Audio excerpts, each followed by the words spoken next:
V Balakrishnan ദാസി പുത്തലത്ത് എന്ന് പറയുന്ന ഒരു സോഷ്യൽ മീഡിയയിലൊക്കെ സജീവമായിട്ടുള്ള ഒരു CPM-കാരനുണ്ട് എന്ന് പറഞ്ഞാൽ വളരെ സെൻസിറ്റീവായ കാര്യങ്ങളെ സമീപിക്കുന്ന ആളാണ്. അദ്ദേഹം എഴുതുകയാണ്, ഇന്ന് സംഘടനാ ബാധ്യതകൾ അത്രക്കില്ലാത്ത, അതുകൊണ്ട് തന്നെ ബാർഗെയിനിങ് പവറുള്ള പാർട്ടിക്കൂറുള്ള ഒരു സ്വതന്ത്ര MLA മറ്റാരേക്കാളും ബഹളമുണ്ടാക്കുമ്പോഴാണ് സംഗതി കയ്യിൽ നിന്ന് പോയെന്ന് പലരും മനസ്സിലാക്കുന്നെങ്കിൽ, പ്രതികരണങ്ങൾ ഉണ്ടാകുന്നതെങ്കിൽ മിനിമം ഒരു ഭരണകാലയളവ് അതിൽ വൈകിയിട്ടുണ്ടെന്ന് പറയേണ്ടി വരും. അതിനുള്ളിൽ പോലീസ് അത്യാവശ്യം ചീഞ്ഞിട്ടുണ്ടാകുമെന്നും കാലാകാലങ്ങളിൽ നമ്മളൊക്കെ പറയുന്നതാണെന്നേ.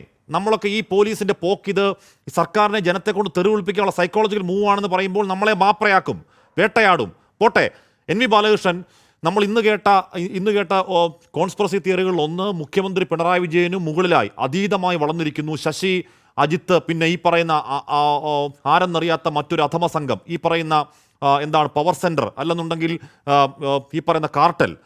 ആ കാർട്ടലിനെ നേരിടാൻ മുഖ്യമന്ത്രി ദുർബലനാകുന്നു. അതുകൊണ്ട് മുഖ്യമന്ത്രിയുടെ പ്രോക്സിയായി PV അൻവറിനെ ഇറക്കുന്നു. അങ്ങനെ പിണറായി വിജയന്റെ യുദ്ധം PV അൻവർ നയിക്കുന്നു എന്നൊക്കെ കേൾക്കുന്നുണ്ട്.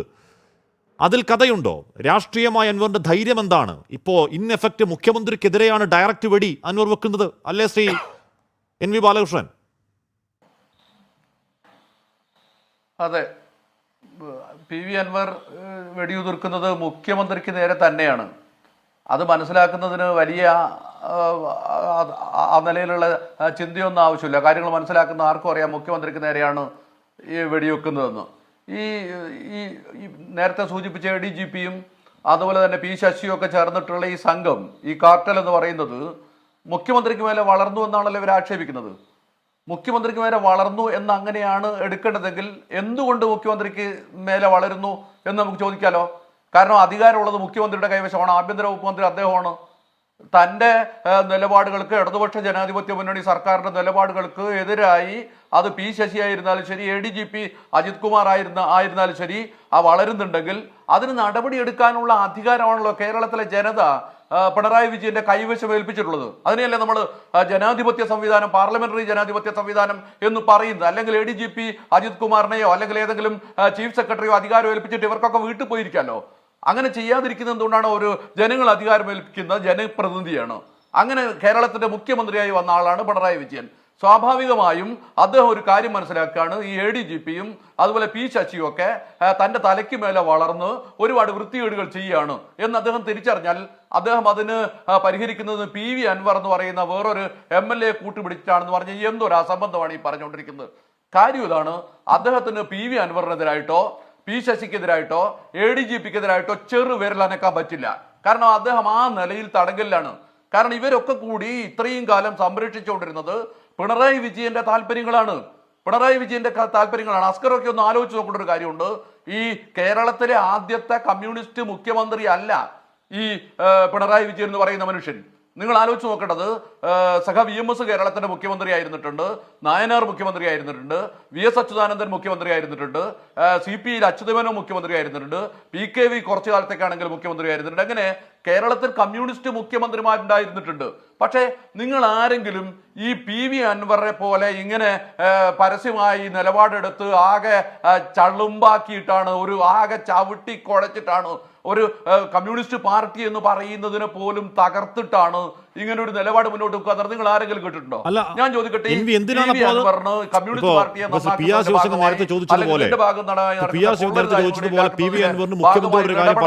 നടത്തുന്നതെങ്കിൽ അദ്ദേഹം ചെയ്യേണ്ട കാര്യം എന്താണ്? അദ്ദേഹം ചെയ്യേണ്ട കാര്യം പാർലമെന്ററി പാർട്ടി കമ്മിറ്റി ചേരുന്നുണ്ടല്ലോ. PV അൻവർ പങ്കെടുക്കുന്ന പാർലമെന്ററി പാർട്ടി കമ്മിറ്റി കൃത്യമായി കമ്മ്യൂണിസ്റ്റ് പാർട്ടി ചേരുന്നുണ്ട്. അവിടെ സാധാരണഗതിയിൽ കമ്മ്യൂണിസ്റ്റ് പാർട്ടിക്കകത്ത രീതി അതാണ്. അവിടെ ഇന്ന പ്രശ്നങ്ങളുണ്ട്, ഇതിനകത്ത് പരിഹാരം കാണുമെന്ന് പറഞ്ഞിട്ട് പരിഹാരം കാണുകയല്ലേ ചെയ്യുക. ഈ പറയുന്നതിന്റെ ചുരുക്കം എന്താണെന്ന് പറഞ്ഞാൽ യഥാർത്ഥത്തിൽ ഭരണകൂടമാണ് ഇതുപോലുള്ള കള്ളന്മാരെയും കൊള്ളക്കാരെയും നിയന്ത്രിക്കേണ്ടത്. ഇവിടെ നമ്മൾ കണ്ടുകൊണ്ടിരിക്കുന്നത് പിണറായി വിജയന്റെ നേതൃത്വത്തിലുള്ള സർക്കാർ, ആ സർക്കാർ നേരിട്ടാണ് ഈ സ്വർണം പൊട്ടിക്കലും കൊലപാതകവും അങ്ങനെ തുടങ്ങിയിട്ടുള്ള ഈ അൻവർ ആരോപിച്ചിട്ടുള്ള കാര്യങ്ങളൊക്കെ ചെയ്തുകൊണ്ടിരിക്കുന്നത്. എന്നിട്ട് ഇതിൽ മനസ്സിലാവാത്തത് PV അൻവറിന് PR ശിവശങ്കർ പറഞ്ഞ പോലെ PV അൻവറിന് മുഖ്യമന്ത്രിയോട് ഒരു കാര്യം പറയണമെങ്കിൽ അൻവറിന് നേരെ പോവാം. ഇപ്പം അൻവറും മുഖ്യമന്ത്രിയും തമ്മിൽ അടുത്ത ബന്ധമാണെന്നാണ് പറഞ്ഞത്. ഇപ്പം എൻ്റെ പിതൃതുല്യനാണ് എന്ന് അൻവർ പറയുന്ന ആളാണല്ലോ. മുഖ്യമന്ത്രി ഈ പറയുന്ന തിന്മയുടെ കൂട്ടത്തിൽ രക്ഷിക്കാനാണ് എൻ്റെ യുദ്ധം എന്ന് അൻവർ പറയുന്നുണ്ടല്ലോ.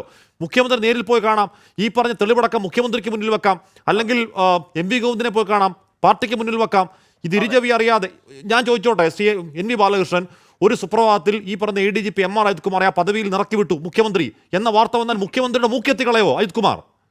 അപ്പൊ എന്തിനാണ് അൻവർ ഈ വലിയ വാർത്താ സമ്മേളനം നടത്തി? ഒന്നല്ല, 3 വാർത്താ സമ്മേളനം, 3 വാർത്താ സമ്മേളനങ്ങളിൽ തെളിവടക്കമുള്ള ഗുരുതര വെളിപ്പെടുത്തലുകൾ. എന്തിനാണത് മനസ്സിലാവുന്നില്ല.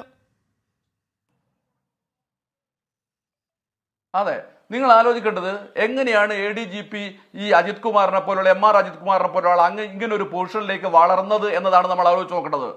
എങ്ങനെയാണ് ADGP MR അജിത് കുമാർ എന്ന് പറയുന്നത് പോലീസ് സേനയിലെ ഈ കുറെ കാലത്തിനിടയിൽ എന്താണ് തന്റെ കഴിവ് കൊണ്ട് എണ്ണപ്പെട്ടൊരു മനുഷ്യനാണോ? അങ്ങനെ അഭിപ്രായമുണ്ടോ?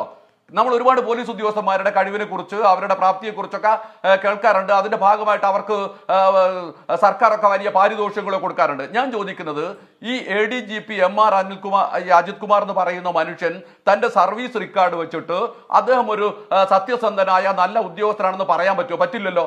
അങ്ങനെ ഒരു അനുഭവം നമ്മുടെ മുമ്പിലില്ല, അത്ര വിവരങ്ങളൊന്നും നമ്മുടെ മുമ്പിലില്ല. അദ്ദേഹം ഈ നേരത്തെ മുതൽക്കുള്ള അദ്ദേഹത്തിന്റെ കാര്യങ്ങൾ അന്വേഷിച്ച് നോക്കിയാൽ ഇതുപോലുള്ള ട്രാക്ക് റെക്കോർഡൊക്കെ ഉള്ള ഒരു മനുഷ്യൻ തന്നെയാണ്. അത്തരം ഒരു മനുഷ്യനെ കേരളത്തിലെ DGPയുടെ തലയ്ക്ക് മുകളിലായി ADGPയെ കൊണ്ടുപോയി ഒരു മുഖ്യമന്ത്രി പ്രതിഷ്ഠിക്കുന്നുണ്ടെങ്കിൽ അദ്ദേഹത്തിന് ചില ലക്ഷ്യങ്ങളുണ്ടെന്നുള്ളത് ഉറപ്പാണല്ലോ. അദ്ദേഹത്തിന് ചില ലക്ഷ്യങ്ങളുണ്ടെന്നുള്ള അല്ലെങ്കിൽ കേരളത്തിലെ പോലീസ് സർവീസിൽ നിന്ന് വേറെ ആളെ കിട്ടാത്തതുകൊണ്ടാണോ ഇങ്ങനെ ഒരു മനുഷ്യനെ കൊണ്ടുവെക്കുന്നത്? ഇദ്ദേഹം പിണറായി വിജയന്റെ കൂടെ നിന്ന് ചെയ്തിട്ടുള്ള കാര്യങ്ങളെ കുറിച്ചൊന്നും നമുക്കിവിടെ വിശദീകരിക്കാൻ സമയമില്ല. അദ്ദേഹം ഇടപെട്ടതൊക്കെ എന്തിനു വേണ്ടിയായിരുന്നു? ഈ കേരളത്തിന്റെ ക്രമസമാധാനം സംരക്ഷിക്കാനോ തെറ്റുകാരെ അടിച്ചമർത്തുന്നതിന് വേണ്ടിയിട്ടോ ഒന്നും ആയിരുന്നില്ലല്ലോ. അതിന് പകരം അദ്ദേഹത്തിന്റെ ഹിസ് മാസ്റ്റേഴ്സ് വോയ്സ് എന്ന് പറയുന്നത് പോലെ മുഖ്യമന്ത്രിയുടെ സംരക്ഷണത്തിന് വേണ്ടി അദ്ദേഹത്തിനെതിരായി ഉയർന്നു വരുന്ന സ്വർണ്ണക്കള്ളക്കടത്ത് കേസുമായി ബന്ധപ്പെട്ട തെളിവുകൾ നശിപ്പിക്കുന്നതിന് അങ്ങനെ തുടങ്ങിയിട്ട് ഇദ്ദേഹം ഇടപെട്ടുള്ള കാര്യങ്ങൾ പരിശോധിച്ചാൽ ഇതിലാണ് ഇയാൾ ഇടപെട്ടുകൊണ്ടിരിക്കുന്നത്.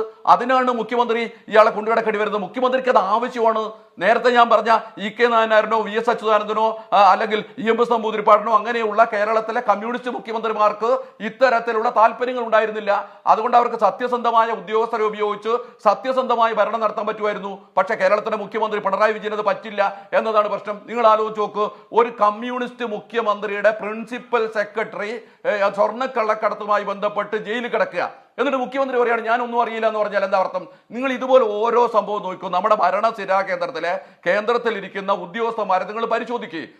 ഒരു കമ്മ്യൂണിസ്റ്റ് മുഖ്യമന്ത്രി കേരളം ഭരിക്കുന്ന സമയത്ത് അദ്ദേഹത്തിന്റെ പ്രിൻസിപ്പൽ സെക്രട്ടറിയും സർവാധികാരിയുമായ ഒരാൾ ജയിലിൽ കിടക്കേണ്ട, അതും സ്വർണ്ണക്കള്ളക്കടത്തുമായി വരേണ്ട സ്ഥിതി വരുന്നു. ഇനി അദ്ദേഹത്തിന്റെ കാലത്ത് കേരളത്തിലെ പോലീസ് സേനയുടെ തലപ്പത്തിരിക്കുന്ന ഒരു മനുഷ്യൻ, ആ തലപ്പത്തിരിക്കുന്ന മനുഷ്യൻ ചെയ്തിട്ടുള്ള കാര്യങ്ങൾ ദാവൂദ് ഇബ്രാഹിമിനെ കൊണ്ടാണ് അദ്ദേഹം പഠിക്കുന്നതെന്ന് ഒരു ഭരണകക്ഷി MLA പറയുന്ന സ്ഥിതി ഉണ്ടായാൽ സത്യത്തിൽ ആത്മാഭിമാനം ഒന്നുണ്ടെങ്കിൽ, അതുപോലെ തന്നെ ചെറിയ കമ്മ്യൂണിസ്റ്റ് ബോധം പോയിട്ട് കമ്മ്യൂണിസ്റ്റ് മൂല്യബോധത്തിന്റെ ചെറിയൊരു അംശം ഉണ്ടെങ്കിൽ കേരളത്തോട് പിണറായി വിജയനും കമ്മ്യൂണിസ്റ്റ് പാർട്ടിക്ക് ചെയ്യാവുന്ന ഒരു കാര്യം രാജിവെച്ച് പുറത്തു പോകുക എന്നുള്ളതാണ്. പകരം സംവിധാനങ്ങൾ എന്തെങ്കിലും ഉണ്ടാക്കുക എന്നുള്ളതാണ്.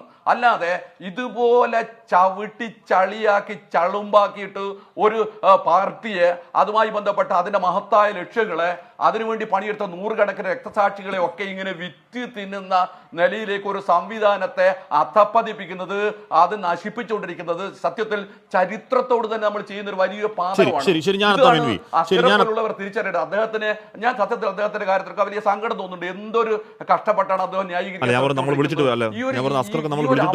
പാർട്ടി ഇതിൽ പ്രതികരിക്കേണ്ട എന്ന് പറഞ്ഞ് വായും പൊത്തിയിരിക്കുകയാണ്. പാർട്ടി ഇതിൽ പ്രതികരിക്കേണ്ടത് എത്ര കാലം അങ്ങനെ വായും പൊത്തിരിക്കും?